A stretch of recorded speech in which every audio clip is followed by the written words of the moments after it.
अस्सलाम वालेकुम वरहमतुल्लाहि वबरकातुहू।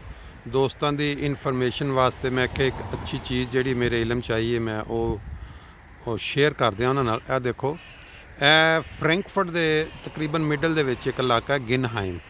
ਉਹਦੇ ਵਿੱਚ ਇਹਨਾਂ ਨੇ ਸਿਟੀ ਵਾਲਿਆਂ ਨੇ ਜਿੱਥੇ ਰਿਹਾਇਸ਼ਾਂ ਦੇ ਬਾਅਦ ਜਿਹੜੀ ਜਗ੍ਹਾ ਦੇ ਵਿੱਚ ਨਾ ਨਾਲ ਕਰੀਬ ਇਹ ਛੋਟੇ ਛੋਟੇ ਗਾਰਡਨ ਬਣਾ ਕੇ ਲੋਕਾਂ ਨੂੰ ਅੱਗੇ ਉਹ ਦਿੱਤੇ ਨੇ ਤਾਂ ਕਿ ਲੋਕੀ ਆਪਣੇ ਫਾਰਗ ਟਾਈਮ ਦੇ ਵਿੱਚ ਜਦੋਂ ਉਹਨਾਂ ਨੂੰ ਵੀਕਐਂਡ ਹੁੰਦਾ ਆ ਕੇ ਤੇ ਆਪਣੇ ਉਸ ਜਗ੍ਹਾ ਤੇ ਫੁੱਲ ਲਗਾਉਣ ਜਾਂ ਸਬਜ਼ੀਆਂ ਲਗਾਉਣ ਔਰ ਆਪਣੀ ਪੋਜ਼ਿਟਿਵ ਐਕਟੀਵਿਟੀ ਵੀ ਬਣਾਉਣ ਔਰ ਸਿਟੀ ਵਾਸਤੇ ਵੀ ਜਿਹੜਾ ਗ੍ਰੀਨ ਏਰੀਆ ਔਰ ਅੱਛੀ ਆਬੋ ਹਵਾ ਦਾ ਇੰਤਜ਼ਾਮ ਹੁੰਦਾ ਰਹੇ। ਉਹ ਬੈਕ ਤੇ ਤੁਸੀਂ ਦੇਖ ਰਹੇ ਜੇ ਇੱਕ ਬਿਲਡਿੰਗ ਉਹ ਸਿਟੀ ਦੇ ਵਿੱਚ ਹੈਗੀ, ਬੈਂਕਾਂ ਬੁੰਕਾਂ ਦੀ ਕਾਫੀ ਪੁਰਾਣੀ ਸਭ ਤੋਂ ਉੱਚੀ ਬਿਲਡਿੰਗ ਜਿਹੜੀ ਕਿ ਦਫ਼ਤਰਾਂ ਦੇ ਹਿਸਾਬ ਨਾਲ।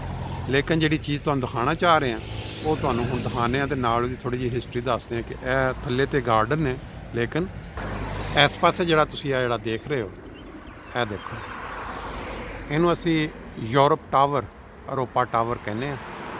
ਇਹ 1974 ਦੇ ਵਿੱਚ ਬਣਨਾ ਸ਼ੁਰੂ ਹੋਇਆ ਜਰਮਨੀ 'ਚ ਔਰ 1979 ਤੱਕ 5 ਸਾਲ ਇਹ ਤਾਮੀਰ ਹੁੰਦਾ ਰਿਹਾ। ਟੋਟਲ ਇਹਦੀ ਜਿਹੜੀ ਹਾਈਟ ਹੈ 337 ਮੀਟਰ ਹੈਗੀ ਟੋਟਲ, ਜਿਹੜੀ ਤੁਸੀਂ ਇੱਥੇ ਤੱਕ ਦੇਖ ਰਹੇ ਹੋ।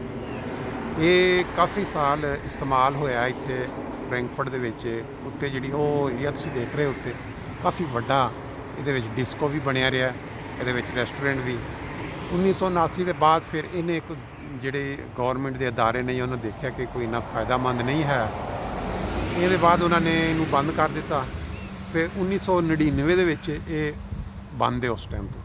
ਫਿਰ ਇਹਨਾਂ ਨੇ ਕੀ ਕੀਤਾ ਕਿ ਹੁਣ ਕਿਉਂਕਿ ਇੰਨੀ ਵੱਡੀ ਬਿਲਡਿੰਗ 337 ਮੀਟਰ ਦੀ ਹਾਈਟ ਔਰ ਫਰੈਂਕਫਰਟ ਸਿਟੀ ਦੇ ਬਿਲਕੁਲ ਮਿਡਲ ਦੇ ਵਿੱਚ, ਇਹਨਾਂ ਨੇ ਇਹਨੂੰ 2004 'ਚ ਦੁਬਾਰਾ ਇਹਦੇ ਉੱਤੇ ਕੰਮ ਕਰਕੇ ਇਹਦੀਆਂ ਜਿਹੜੀਆਂ ਨੇ ਕੰਟਰੋਲ ਕਰਕੇ ਵੀ ਇਹਦੀ ਕੋਈ ਖਤਰਾ ਤਾਂ ਨਹੀਂ ਕਿਸੇ ਕਿਸਮ ਦਾ, ਜਿਹਨੂੰ ਕਹਿੰਦੇ ਨੇ ਸੇਫਟੀ ਚੈੱਕ ਕਰਕੇ ਇਹਦੇ ਉੱਤੇ ਹੁਣ ਇਹਦੇ ਮੁਖਤਲਿਫ ਤਰ੍ਹਾਂ ਦੇ ਜਿਹੜੇ ਨੇ ਐਂਟੇਨੇ ਲੱਗੇ ਨੇ। ਮਸਲਨ ਟੈਲੀਫੋਨ ਵਾਲੇ ਜਿਹੜੇ ਨੇ, ਮੋਬਾਈਲ ਫੋਨ ਵਾਲੇ ਐਂਟੇਨੇ, ਰੇਡੀਓ TV, ਹੁਣ ਉਹਦੇ ਇਸਤੇਮਾਲ ਦੇ ਵਿੱਚ ਉਹਨਾਂ ਨੇ ਇਹਨੂੰ ਇਸਤੇਮਾਲ 'ਚ ਰੱਖਿਆ ਔਰ ਪੈਸੇ ਦਿੰਦੇ ਨੇ ਇਹ ਹਰ ਸਾਲ ਗੌਰਮੈਂਟ ਨੂੰ।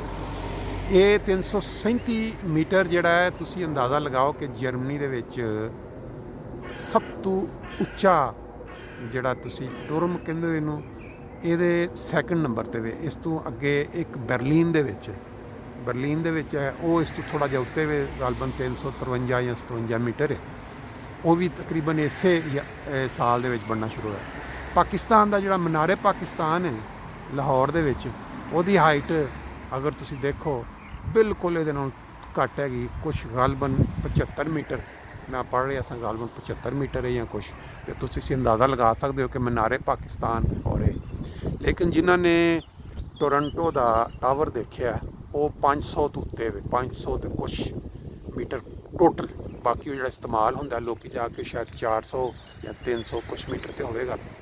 ਅੱਜ ਦਾ ਮੌਸਮ ਬਹੁਤ ਖੂਬਸੂਰਤ, 9 ਜੂਨ 2020 ਔਰ ਗਿਨਹਾਈਮ ਦਾ ਏਰੀਆ ਤੁਹਾਨੂੰ ਦਿਖਾ ਰਹੇ ਔਰ ਇਹਦੇ ਵਿੱਚ ਜਿਹੜਾ ਤੁਸੀਂ ਟਾਵਰ ਦੇਖਿਆ, ਇਹਨਾਂ ਕੌਮਾਂ ਨੇ ਜਿਹੜੀਆਂ ਚੀਜ਼ਾਂ ਮਿਲੀਅਨਸ ਯੂਰੋ ਜਾਂ ਮਾਰਕ ਲਗਾ ਕੇ ਬਣਾਈਆਂ, ਲੇਕਿਨ ਜਦੋਂ ਉਹਨਾਂ ਦੇਖਿਆ ਕਿ ਇਹਦਾ ਫਾਇਦਾ ਨਹੀਂ ਹੈ, ਇਹਦਾ ਇਸਤੇਮਾਲ ਦਾ ਫਾਇਦਾ, ਉਹਨਾਂ ਨੇ ਉਹਨੂੰ ਬੰਦ ਕਰਕੇ ਫਿਰ ਉਹਨਾਂ ਦੇ ਹਵਾਲੇ ਕਰਤਾ।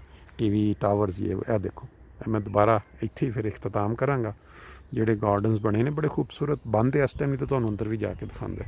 ਜਸਟ ਫਾਰ ਇਨਫੋਰਮੇਸ਼ਨ, ਬਾਅਦ ਲੋਕ ਹੋ ਸਕਦਾ ਦਿਲਚਸਪੀ ਉਹਨਾਂ ਵਾਸਤੇ ਦਿਲਚਸਪੀ ਦਾ ਹਾਮਲ ਹੋਵੇ। ਸੁਬਾਹ ਦਾ ਟਾਈਮ ਹੈ, ਖਾਮੋਸ਼ੀ, ਲੋਕ ਆਪਣੇ ਆਪਣੇ ਕੰਮਾਂ 'ਤੇ ਜਾ ਰਹੇ ਨੇ। ਬਾਕੀ ਇਨਸ਼ਾਅੱਲਾ ਫਿਰ